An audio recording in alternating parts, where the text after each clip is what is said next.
আসসালামু আলাইকুম। Hello viewers, কেমন আছেন আপনারা সবাই? আজকে আমার মা রোস্ট বানাবে।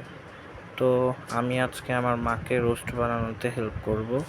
আমি মা যে মাংসগুলো কাটছে, তো এগুলা আমি কাঁটা চামচ দিয়ে কেচিয়ে মাংসগুলোকে ম্যারিনেট করতেছি। তারপরে মশলা টশলা দিয়ে সব কিছু মেখে তারপরে রেখে দেব কিছুক্ষণ। তারপরে মা এটাকে রোস্ট বানাবে।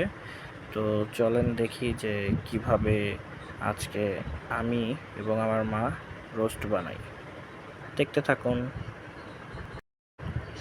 আমার মাংসগুলো প্রায় সব কেচানো হয়ে গেছে।